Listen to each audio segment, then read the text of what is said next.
दोस्तों आज के इस वीडियो में हम बात करेंगे कि अगर आपका बैंक अकाउंट नेगेटिव मतलब कि माइनस में चला गया है तो उसके बाद आपको अपने एंड से क्या करना होता है। बेसिकली दोस्तों इसको लेकर ना लोगों के मन में बहुत सारे डाउट्स हैं, बहुत सारे कन्फ्यूजन्स हैं। मुझे बहुत सारे ऐसे कमेंट्स देखने को मिलते हैं जिसमें जो है लोगों के बैंक अकाउंट का जो बैलेंस है वो नेगेटिव में चला गया है। रीजंस बहुत सारे हो सकते हैं जिसमें जो सबसे मेन और प्राइमरी रीजन है कि मिनिमम एवरेज बैलेंस को मेंटेन ना कर पाना। दोस्तों जैसा कि आपको पता होगा इंडिया में ऑलमोस्ट जितने भी बैंक्स हैं उन सभी में अगर आपका सेविंग्स अकाउंट है तो एक निश्चित जो है मिनिमम अमाउंट आपको अपने अकाउंट में एनी टाइम रखना होता है, जिसको मिनिमम एवरेज बैलेंस बोलते हैं। और जब भी आप किसी बैंक में अकाउंट ओपन करवाते हैं तो फॉर्म भरते समय ही टर्म्स और कंडीशंस में वहाँ पे ऑलरेडी ये मेंशन रहता है कि आपको अपने ज्योग्राफिकल लोकेशन के अनुसार, मतलब कि अगर आप मेट्रो सिटी से हैं तो वहाँ कुछ और अमाउंट होगा, अगर आप अर्बन एरिया से हैं तो वहाँ पे कुछ और अमाउंट होगा, वही अगर आप रूरल एरिया से हैं तो वहाँ पे कुछ अलग अमाउंट होगा जो कि एनी टाइम आपके बैंक अकाउंट में उतना होना चाहिए। अगर आप फेल हो जाते हैं, उतने बैलेंस को मेंटेन नहीं कर पाते हैं तो बैंक जो है आपके ऊपर जो चार्जेस होती है वो पेनाल्टी के फॉर्म में उतना अमाउंट जो है आपके बैलेंस से डिडक्ट कर लेती है। तो एक समय ऐसा भी आता है जहां पे डिडक्ट करने के लिए और बैलेंस आपके खाते में नहीं रहता है, तो उस कंडीशन में जो है आपका अकाउंट जो है वो नेगेटिव में जाना शुरू हो जाता है। फॉर एग्जांपल अगर आपके बैंक अकाउंट में 2000 रुपए थे और आपने पूरे 2000 रुपए अपने एटीएम से विड्रॉ कर लिए, अब आपके अकाउंट में टोटल जो बैलेंस बचा वो बचा 0। अब 0 से नीचे तो कुछ हो नहीं सकता। अब जब अगली बार जब बैंक उस पर पेनाल्टी लगाएगा, चार्जेस लगाएगा, तो जो है वो अमाउंट जो है माइनस में जाना शुरू हो जाएगा। ऐसे में बहुत सारे लोग हैं जिनका जो है अमाउंट माइनस में 200, 400, 250 इस तरीके से करते हैं। बहुत सारे ऐसे मैंने लोगों को देखे हैं जिनका जो माइनस में 24,000 रुपए तक गए हुए हैं, स्पेशली प्राइवेट बैंक में। ठीक है, तो गाइज इस कंडीशन में एज अ अकाउंट होल्डर हमें क्या करना चाहिए। ठीक है, तो आज के इस वीडियो में हम इस पर कंप्लीटली बात करेंगे। बहुत सारे लोगों के मन में ये डाउट भी होता है कि जो हमारा अमाउंट जो बैलेंस माइनस में गया है तो क्या उसका हमारे सिविल स्कोर पे भी कोई इफेक्ट पड़ेगा, कहीं हमारा जो बैंक है वो इन्फॉर्मेशन सिविल ब्यूरो के साथ न शेयर कर दे कि आगे जाके हमें किसी भी बैंक से लोन लेने में कुछ डिफिकल्टीज हो। प्लस क्या ये हो सकता है कि जो अमाउंट माइनस में गया है उसकी भरपाई के लिए बैंक हमें कुछ नोटिस भेजेगा, क्या हमारे ऊपर जो है कोई कानूनी कार्रवाई की जाएगी, क्या बैंक हमसे वो पैसे वसूल करेगा। तो ऐसे नॉर्मल है, ये सभी सवाल मन में आना वाजिब है। ठीक है, तो आज हम जो है सिलसिलेवार तरीके से बात करेंगे, इस पे समझने की कोशिश करेंगे कि एक्चुअल में ये जो पूरा प्रोसेस है, ये एक्चुअल में जो पूरा सिनारियो है बेसिकली वो है क्या।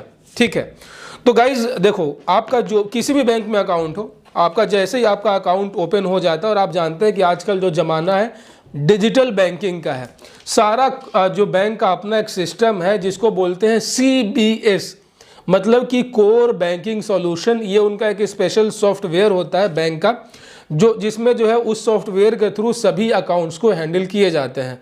अब चूंकि बैंक में आपके जैसे लाखों करोड़ों लोगों के वहाँ पे अकाउंट हैं, अब उन सभी अकाउंट को मैनुअली तो हैंडल यहाँ पे नहीं किया जाता है, तो ये सारा जो है एक सॉफ्टवेयर जो है इसको हैंडल करता है।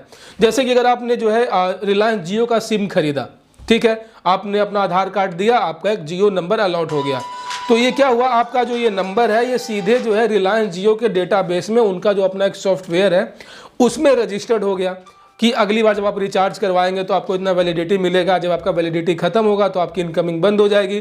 ठीक है, फिर जब आप दोबारा रिचार्ज करवाएंगे तो आपकी आउटगोइंग चालू हो जाएगी। तो ये सारा जो प्रोसेस है ये कोई बंदा, कोई इंडिविजुअल आदमी हैंडल नहीं करता है।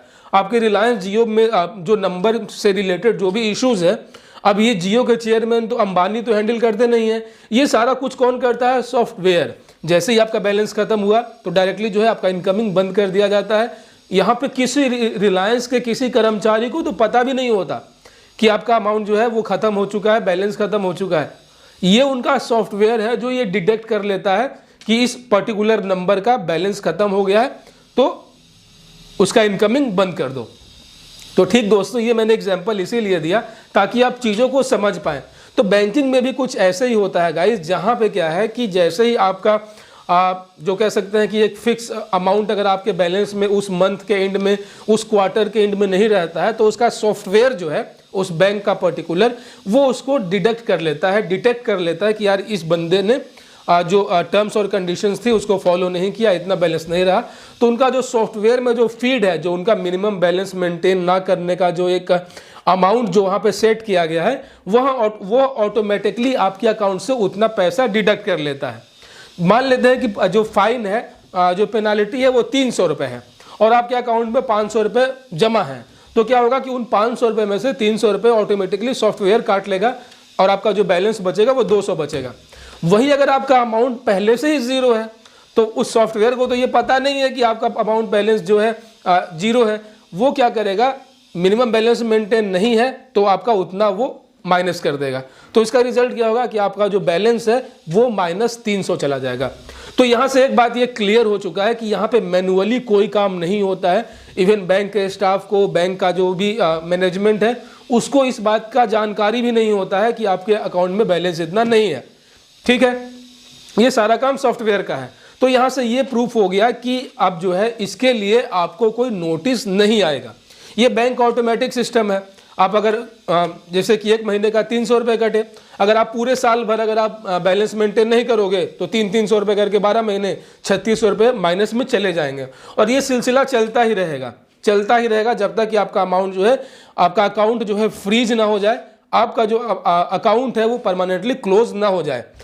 ठीक है, अब दूसरा सवाल लोगों के मन में आता है कि क्या बैंक हमें कुछ नोटिस भेजेगी कि जो बैलेंस माइनस में गया है उसको जमा करने के लिए। अब गाइस देखो, यहाँ पे बैंक नोटिस उन्हीं चीज़ों के लिए भेजती है जो वो उन्होंने आपको दिया है। अगर आपका बैंक से, अगर आपका लोन एग्रीमेंट है, आपने बैंक से कोई लोन लिया हुआ है, उसकी EMI पेंडिंग है, किस्तें पेंडिंग है, तो बैंक जो है इसके लिए रिलायबल है कि वो आपसे जो है चार्जेस वसूलेगी, आपको नोटिस भेजेगी और आपको बार बार जो है किस्तें जमा करने के लिए कहेगी, क्योंकि आपके साथ उनका लीगल लोन एग्रीमेंट साइन हुआ है जिसमें आपने साइन किया था कि मैं सारे किस्तों को समय पे भरूंगा और मैंने जो आपसे जो पैसे लिए हैं बदले में मैं इतना रिटर्न विथ इंटरेस्ट आपको चुकाऊंगा। लेकिन सेविंग्स अकाउंट के केस में आपका कोई ऐसा लोन एग्रीमेंट नहीं है और बैंक से आपने कोई पैसे नहीं लिए हैं। सेविंग्स अकाउंट में क्या है कि आपका अपना ही पैसा है, आपने उसे निकाल लिया। अब उसको किस तरीके से मेंटेन करना है, नहीं करना है, ये आपकी अपनी रिस्पॉन्सिबिलिटी है। ठीक है, आपको अपने अकाउंट में बैलेंस रखने हैं, नहीं रखने हैं, नेट बैंकिंग एक्टिवेट करना है, नहीं करना है, SMS अलर्ट रखना है, नहीं रखना है, ये सारा कुछ आपके ऊपर है। बैंक का जो है अपनी ओर से यहाँ पे कोई भी रिस्पॉन्सिबिलिटी नहीं है कि वो आपसे किसी चीज़ की डिमांड करें। तो सेविंग्स अकाउंट जो है यहाँ पे जो है जब तक आपका कोई लोन ना हो, ठीक है, बैंक ने आपको कुछ जो है अपनी ओर से कुछ मोर्शल नहीं दिए हों, तब तक जो है गाइज बैंक आपसे किसी भी चीज़ की कोई भी भरपाई नहीं करेगा, कोई भी आपसे डिमांड नहीं करेगा। तो सिमिलरली यहाँ पे जो अमाउंट माइनस में गया है ये एक पेनाल्टी है, ठीक है, जो कि आपके अपने जो आप डिफ़ॉल्ट हुए हैं, आपने नहीं किया है, उसके कारण है। तो इसका रिजल्ट ये होगा कि जब आप अगली बार जब आप पैसे डिपॉजिट करेंगे ना अपने अकाउंट में, जैसे कि अगर आपका 3600 रुपये माइनस में है, अगर अगली बार आप 10,000 रुपये जमा करेंगे तो ये ऑटोमेटिकली सॉफ्टवेयर जो है वो इतना अमाउंट सेटल डाउन करके जो रेस्ट अमाउंट होगा वो यहाँ पे जो है आपके अकाउंट में जमा हो जाएगा। लेकिन अगर आप उसको ऐसे ही छोड़ देते हैं तो वो एज इट इज़ ऐसे ही कंटिन्यू होता रहेगा और यहाँ पे बैंक आपसे कोई भी नोटिस, कोई भी डिमांड नहीं करेगा। अब तीसरा क्वेश्चन जो है सबसे महत्वपूर्ण कि क्या इसका हमारे सिविल स्कोर पे भी कोई फर्क पड़ेगा? बिल्कुल नहीं। सिविल स्कोर बेसिकली गाइज होता है लेंडिंग के लिए। जब आपने कुछ ऐसा लोन अवेल किया है तभी आप कर सकते हैं। 2 wheeler loan, 3 wheeler loan, personal loan, education loan. तो आपने किसी प्रकार का कोई एजुकेशन लोन लिया ही नहीं है और जो आपका सेविंग्स अकाउंट होता है इसका आपके सिविल से कोई लेना देना नहीं होता है, क्योंकि बैंक जो है सेविंग्स अकाउंट के किसी भी डिटेल को सिविल के साथ शेयर नहीं करता है। ठीक है, तो इसका जो है सिविल से कोई लेना देना नहीं होता है सेविंग्स अकाउंट का, जब तक कि आपका कोई लोन अमाउंट ना चल रहा हो। तो इसका जो है किसी प्रकार से 0.1% भी आपके सिविल स्कोर पे कोई भी प्रभाव नहीं पड़ता है। और साथ ही साथ फ्यूचर में आप कोई किसी बैंक से लोन लेंगे तो इसमें इसका कोई भी रोल नहीं होगा। ठीक है, अगर आपका इस बैंक में अकाउंट में माइनस है तो आप किसी दूसरे बैंक में अकाउंट ओपन करवा लो, वहाँ से आप लोन के लिए अप्लाई कर सकते हो, क्योंकि ये इन्फॉर्मेशन बैंक जो है किसी और के साथ शेयर नहीं करता है। तो ये आपका अपना पर्सनल इशू है, आपका अपना पर्सनल प्रॉब्लम है, जो कि किसी भी थर्ड पार्टी को पता नहीं चलेगा। तो गाइज इसके अलावा यहाँ पे अब सवाल ये उठता है कि अगर हमारा बैलेंस जो है माइनस में है तो इसका क्या सोल्यूशन है? तो देखो गाइज यहाँ पे 2 ऑप्शन है। अगर छोटा मोटा अमाउंट है 200-250 रुपये माइनस में गए हैं तो वो आप उतना पे करके जो है आप एक सफिशियंट अमाउंट जो कि रिक्वायर है मिनिमम एवरेज बैलेंस वो आप मेंटेन करके चलो, ठीक है, तो वो आप कर सकते हो। दूसरा ऑप्शन है कि अगर आप बहुत ज़्यादा अमाउंट माइनस में चला गया है, आप उतना आप अफोर्ड नहीं कर सकते, तो आप उसको एट इट इज छोड़ दो। ऑटोमेटिकली जब आपके अकाउंट से 2 साल तक कंटिन्यू कोई भी एक्टिविटी नहीं होगा तो ये रूल है कि वो अकाउंट अपने आप डोरमेट हो जाता है, मतलब कि वो अकाउंट ही परमानेंटली क्लोज हो जाता है। तो आपको इस स्थिति में क्या करना है कि कोई भी एक्टिविटी, कोई भी ट्रांजैक्शन, कोई भी विड्रॉ, कोई भी डिपॉजिट आपको अपने अकाउंट से नहीं करना है। वो ऑटोमेटिकली 2 सालों के अंदर अंदर जो है वो फ्रीज हो जाएगा, अमाउंट जो है अकाउंट डोरमेट हो जाएगा। तो ये हो सकता है, या फिर आप चाहो तो डिपॉजिट करो। लेकिन अगर आपने बीच में कुछ पैसे डिपॉजिट किए तो ये 100% श्योर है कि जो आपका बैलेंस माइनस में गया है वो ऑटोमेटिकली सेटल होकर उतना पैसा बैंक वाले काट लेंगे और उसका बाद जो बचेगा वो आपके अकाउंट में जमा हो जाएगा। सो गाइज, ये था पूरा सिचुएशन, ये था पूरा लॉजिक बैलेंस माइनस में जाने के बाद क्या करना चाहिए, सिविल स्कोर पे क्या इफेक्ट पड़ता है और इसको किस तरीके से टैकल करना है। आई होप गाइज आपको ये वीडियो जो है कहीं ना कहीं आपकी लाइफ में वैल्यू ऐड करेगा और आपको वीडियो जो है काफ़ी ज़्यादा पसंद आया होगा। और ऐसे इंटरेस्टिंग वीडियोज़ के लिए हमारे चैनल फाइनेंशियल एक्सप्रेस को सब्सक्राइब कर लीजिएगा, नोटिफिकेशन बेल ऑन कर लीजिएगा ताकि अगली बार जब मैं कोई नया और लेटेस्ट वीडियो लेकर आऊं तो आप उसे मिस ना कर सकें। अपना बहुत सारा ख्याल रखिए। जय हिंद दोस्तों।